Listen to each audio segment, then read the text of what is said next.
E quando eu colocar isso aqui, significa, né, propriedade de simetria. TI, J capa, J, J e K. Terceiro índice é livre, não é sujeito a nenhuma propriedade de simetria, não. A simetria é só nos dois primeiros índices. Então a gente está vendo que esse campo que certamente tem um spin 3 dentro dele, né? Porque um par de índices simetrizados, né, nós já vimos que é spin 0 e spin 2. Isso aí agora eu componho aqui fora com um spin 1, então 2 com 1 chega até o 3. Então ele vai ter 1, outro 1, um 2 e um 3. Esse campo aqui ele vai carregar 2 spins 1,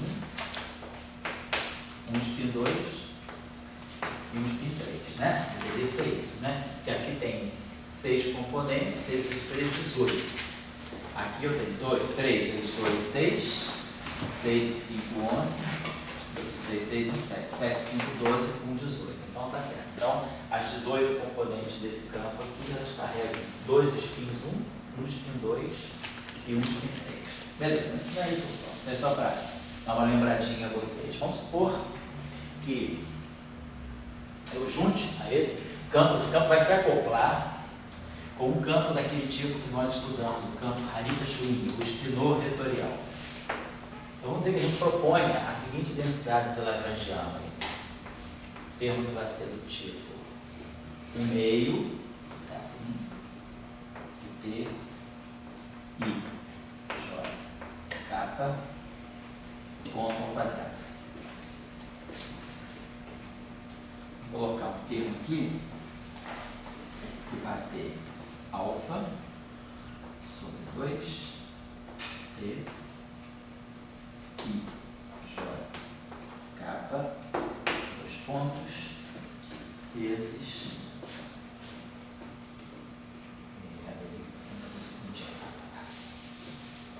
DI, T ponto, I, J, capa,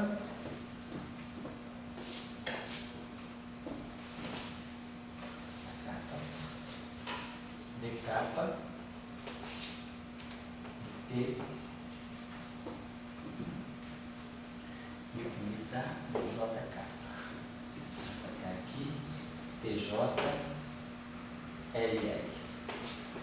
Vocês estão observando que está tudo no Lagrangiano, tem que ser um escalar, não tem índice sobrando. Então, I com I está saturado, J com J está saturado, K com K está saturado, L com L está saturado. Então, esse termo aqui é um termo de derivada superior, um termo de derivada segunda. Esse termo aqui depende da derivada espacial, da derivada temporal. Opa. E esse termo aqui, vamos deixar assim. Vou botar também aqui só para complicar um pouco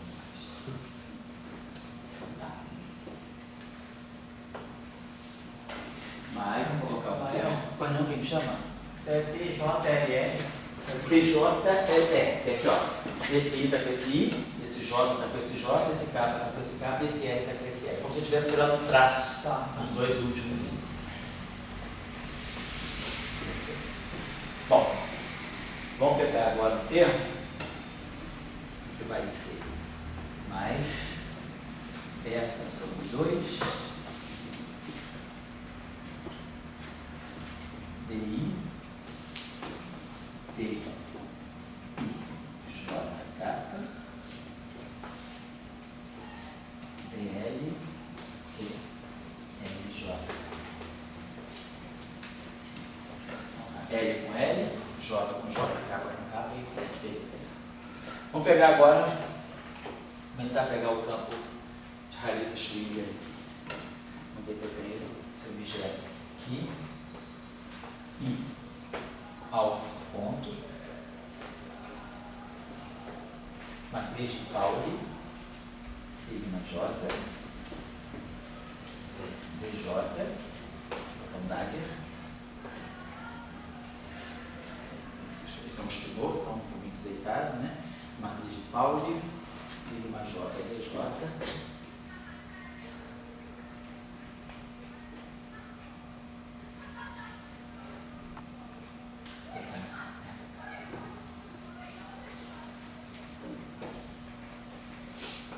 E alfa.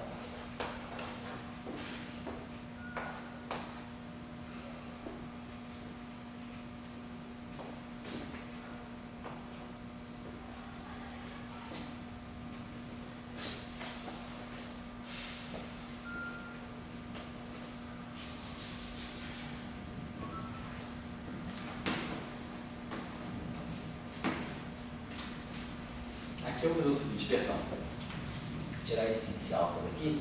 Então está subentendido que aqui é o seguinte, ó, alfa, perdão, vou botar assim, ó, sigma j alfa beta, j, aqui vamos a matriz sigma de Pauli, a matriz j, sigma j está acoplando esses índices alfa e beta. Vamos colocar assim.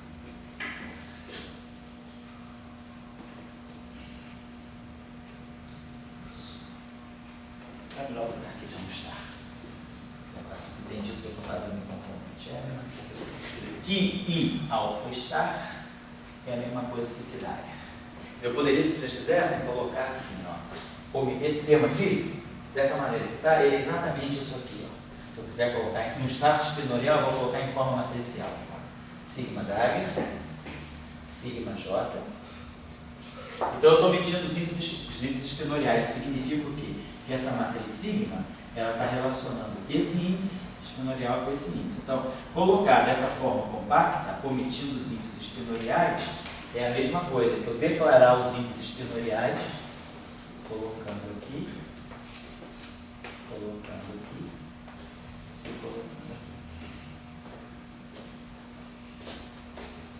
Aqui eu vou fazer assim, deixar esse dessa forma.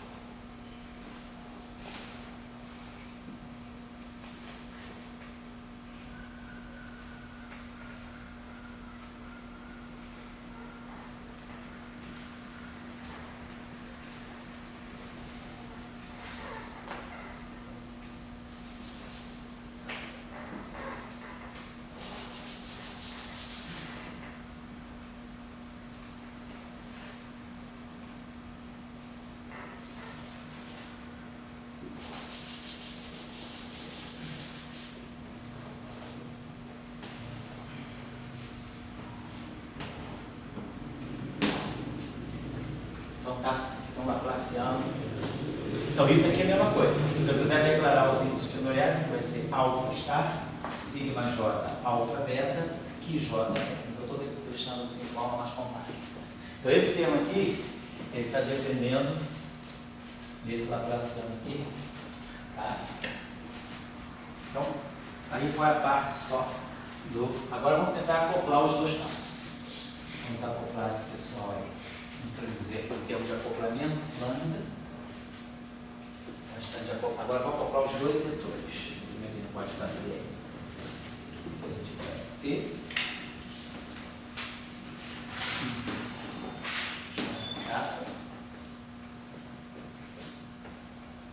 que vale sigma j. Isso aqui é um termo de acoplamento, um termo cúbico. Eu tenho dois campos X e um campo. Na próxima aula eu vou trabalhar melhor a discussão do que é termo livre e do que é termo de acoplamento. Por que no lagrangiano, termo de cúbico, a gente interpreta? Na mecânica clássica, quando a gente pega, por exemplo, o oscilador harmônico, né, só para ter uma ideia, o termo de potencial, se a gente supuser, né, um potencial harmônico, esse termo aqui é uma interação, está associado a uma força. Ele é quadrático na coordenada, mas ele é o que vai dar a força. No entanto, numa teoria de campos, se eu faço isso aqui, vamos dizer assim, n, φ ponto ao quadrado, menos 1/2 de κ2, se eu for olhar isso aqui do ponto de vista da teoria de campo, esse campo está livre. Aqui a partícula não está livre. É tudo quadrático, mas a partícula não está livre. Aqui é tudo quadrático, mas esse campo está livre. Então nós vamos distinguir. E aqui, por exemplo, se eu colocar, posso colocar um termo anarmônico aqui. Eu poderia colocar aqui, sei lá, menos 1/3, né? Poderia colocar aqui um xx3. Eu poderia, se quiser, colocar aqui um quarto de 1/zeta x4. Colocar termos não harmônicos. Então, tudo bem. Isso aqui está interagindo, isso aqui tem... Já é interação, isso aqui é uma interação, isso aqui não tem 3 termos de interação aqui. Aqui, esses dois termos são livres. Para poder introduzir interação de campo, eu tenho que começar a colocar termos que são cúbicos para cima. Quer dizer, os termos do Lagrangiano são monômios, né, nos campos e nas suas derivadas, mas todos os termos quadráticos, eles vão representar campos livres. E termos cúbicos, quádricos, etc., vão representar campos de interação. Eu vou discutir isso na aula que vem melhor. Por que a gente distingue dessa forma o caso da partícula do caso do campo? Vai ser muito simples, através das relações de dispersão, e aí a gente vai falar das funções de Green também. Bom, então como eu falei, esse termo, então, já dentro dessa visão, esse termo aqui é um termo cúbico. Ele tem dois campos em 3 meios, interagindo com esse campo aqui. É um termo de interação. Vou botar um outro termo só para finalizar. Dizendo o seguinte, eu colocaria aqui, eu botei alfa, não botei xi ainda não, né? Vou pegar o nosso famoso xi e dizer o seguinte.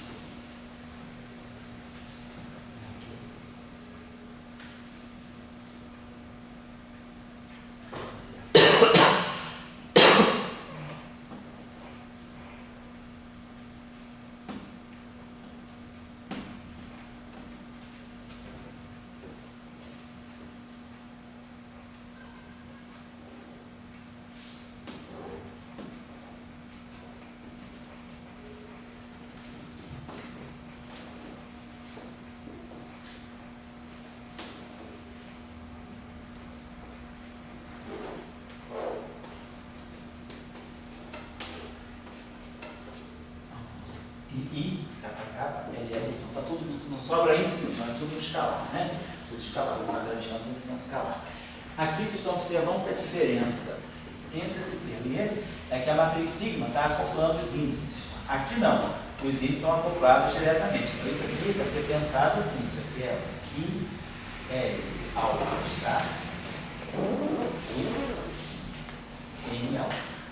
Estou fazendo, né, o produto escalar direto no espaço espinorial. Aqui o produto, não tem um produto escalar, tem um acoplamento do índice alfa daqui com o índice beta daqui, pela matriz sigma. Então, nessa interação, a matriz sigma, ela troca, vamos dizer, ela troca o sentido de esse campo aqui tem índice 1, quer dizer, vamos dizer, se a gente imaginar que esse cara aqui é polarização para cima, componente 1, e esse aqui é polarização para baixo, essa matriz sigma, ela vai acoplar polarizações distintas. Aqui não.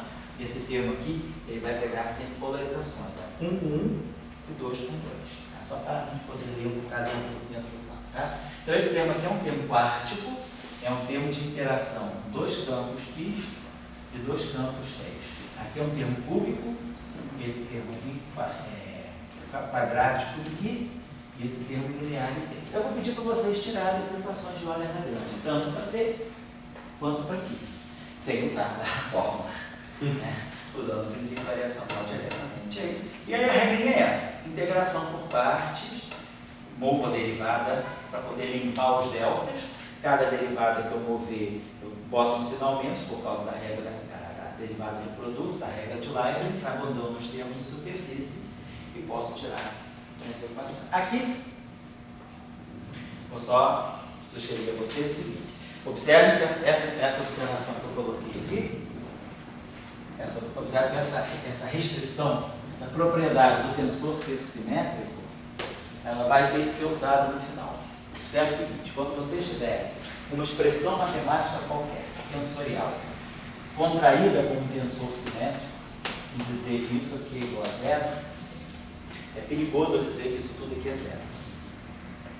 Você tem que ter cuidado quando vocês forem manipular com expressões tensoriais. E, por exemplo, se eu tiver uma coisa assim, imagina que eu tenho essa expressão aqui, OI, AI, a OI, delta, AI igual a zero. Eu estou fazendo variações arbitrárias em AI. Então, delta I é qualquer. Então, se isso aqui vale para qualquer, né, a gente vai, isso aqui vale para qualquer delta I, é claro que eu vou ter OI igual a zero. É uma condição natural. Mas imagina que eu tivesse um certo objeto, OIJ, contraído com um delta H e J, igual a zero. Mas que esse H seja simétrico.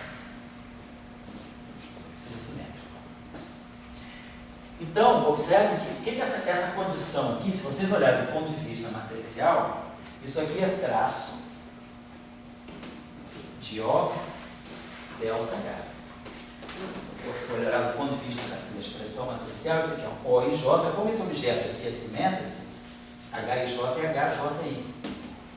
Então, isso aqui essa matriz está multiplicada por essa e eu estou pegando esse índice igual. Então, isso aqui é o traço. O traço de AB é A e J, BJ. Esse é o traço do produto de duas matrizes. Uma coisa é dizer que o traço é zero. Outra coisa é dizer que isso aqui é zero. Então, como esse objeto aqui, eu vou fazer variações arbitrárias. Mas se esse objeto aqui é simétrico, vamos pensar o seguinte. Se esse objeto aqui é simétrico, é imediato que a parte antissimétrica desse objeto desaparece. Se eu pegar esse objeto aqui, como é o nome? Daniel. Daniel, como o Daniel tinha falado. Se eu pegar esse O e J, decompuser numa parte simétrica, mais uma parte antissimétrica. Tudo isso multiplicando delta H e J. Como justamente o H e J é simétrico, esse termo aqui, simétrico e simétrico, sobrevive. Então, isso aqui vai dar para nós O e J, delta H e J. Mas esse termo aqui, independentemente de qualquer coisa, como isso aqui é simétrico e isso aqui é antissimétrico, essa contração é zero. Né? Para quem não está acostumado, se eu pegar o O e J, que é antissimétrico, e multiplicar por H e J, que é simétrico, esse é antissimétrico, esse é simétrico, e J, está tudo contraído. Se eu pegar esse termo aqui, eu posso fazer isso. Eu posso, como todo está contraído, I, J, J. Eu posso chamar o I de J, o J de I, o I de J, o J de I. Como esse objeto é antissimétrico, isso aqui é menos O e J. Como esse objeto é simétrico, isso aqui é H e J.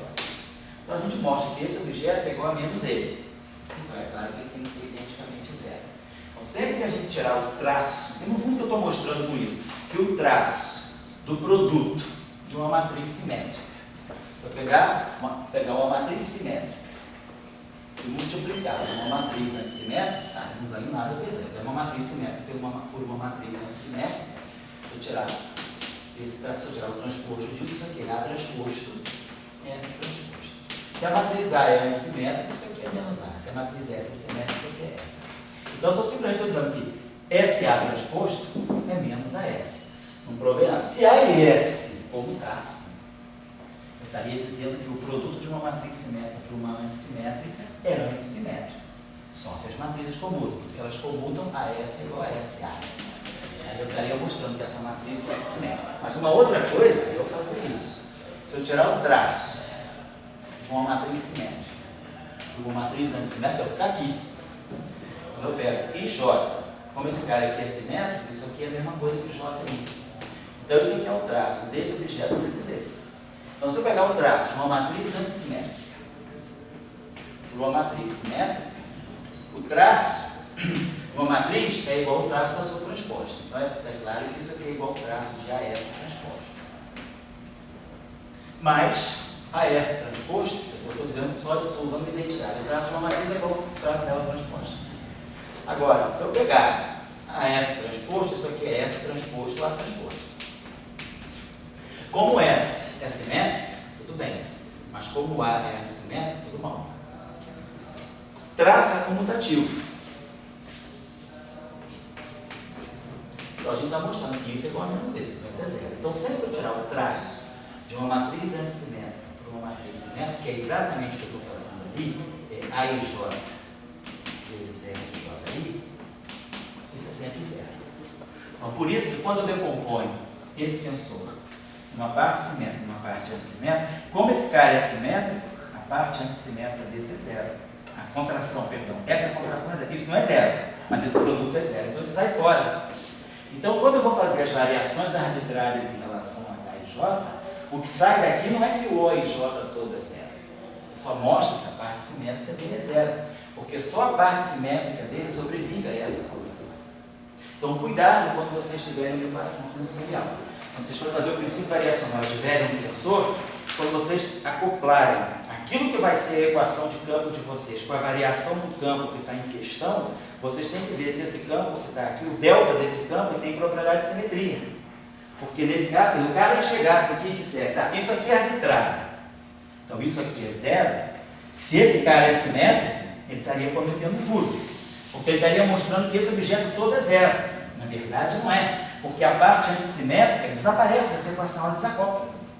Ela nem aparece. Então, se esse objeto é simétrico, eu só sou capaz de mostrar que a parte simétrica desse cara é zero. Então, não é o Bohr todo que é zero, só a parte simétrica dele que é zero. Entenderam o cuidado que tem que ter quando a gente manipula a equação tensorial? Então, sempre, por isso que eu estou colocando. Quando vocês forem tirar a equação e forem aplicar o princípio variacional, lembrem-se que esse tensor tem essa propriedade de simetria. Então, quando vocês tiverem aquilo que vai ser a equação de movimento dele, deve ser alguma coisa que tem três índices.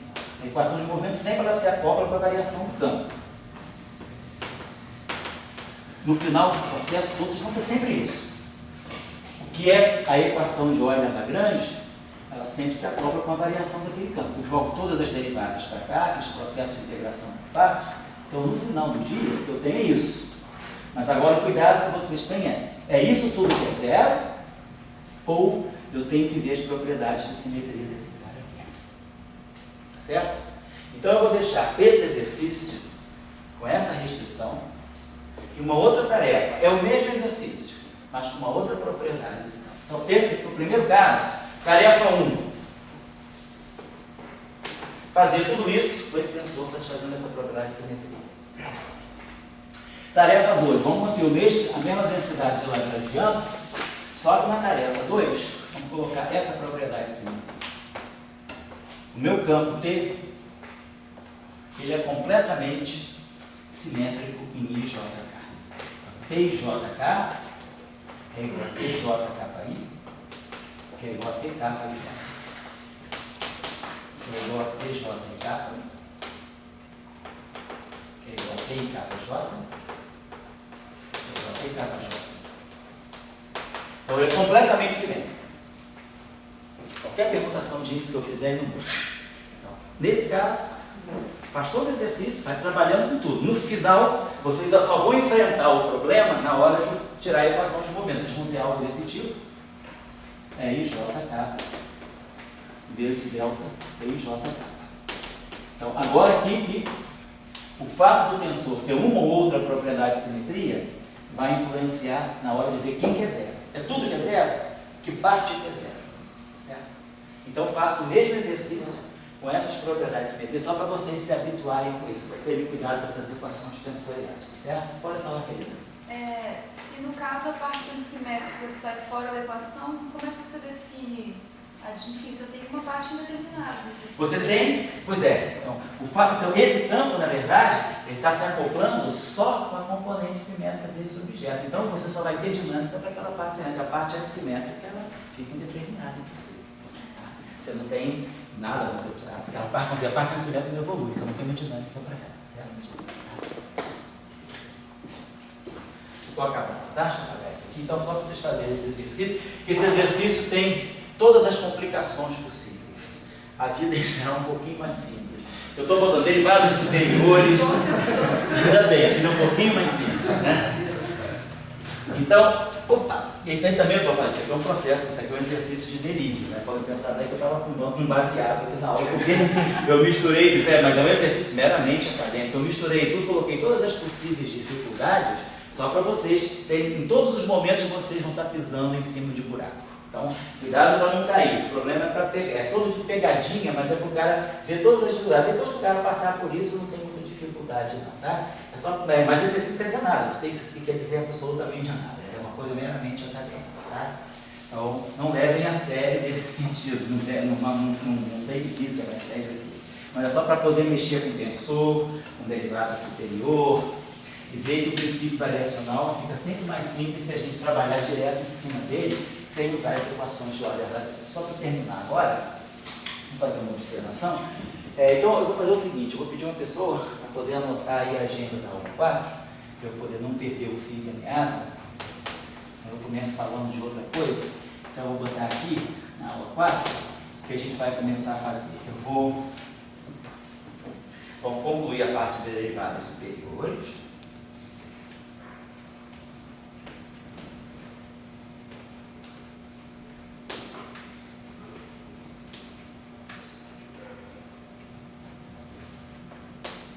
Certo? propriedade de simetria, de simetria, professor, a gente já mexeu. Vamos trabalhar com as funções de Green. Certo? Antes de fazer as simetrias, vou escrever aqui.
A outra vez vai trabalhar um pouco isso. Vídeo só para quem não está acostumado, acredito que todos vocês estejam afiados, sobretudo quem está vindo da graduação, lembrar um pouquinho, só lembrar das propriedades da função delta do Dirac, fazer uma revisão sem isolos. Quem não quiser também não está. Mas é só eu vou passar bem batido em cima da delta do delta de Dirac e das relações de derivada, né? Das relações de distribuição, né? Derivada da função integral, da step function, né? Qual é a função de Dirac, o delta de Dirac, o delta de Dirac, derivada de delta, propriedades tipo isso, né? Menos delta, vezes derivada. Então, vamos lembrar um pouquinho dessas propriedades da função delta, que a gente vai precisar para trabalhar com função de Green. Só uma breve revisão de função delta. E quem puder também, caso tivessem afiadinho, se não tiver, dá uma revisada rápida nas integrais de Fourier, na representação integral de Fourier. Só isso. Então a gente vai terminar por aqui. Fechei esse exercício aí. Acho que eu não tenho mais nada assim a dizer para vocês em cima disso. Vamos ficar por aí. Então, vou mandar para vocês, então, depois devendo os links aí, né, desses resultados de Planck e dessa descoberta aí de excesso de antipositons, né, de altíssimos energias vindos em radiocósmicos, o que isso possa querer dizer. Vou mandar esses links para vocês darem uma lida nessas notícias aí. Acho que por hoje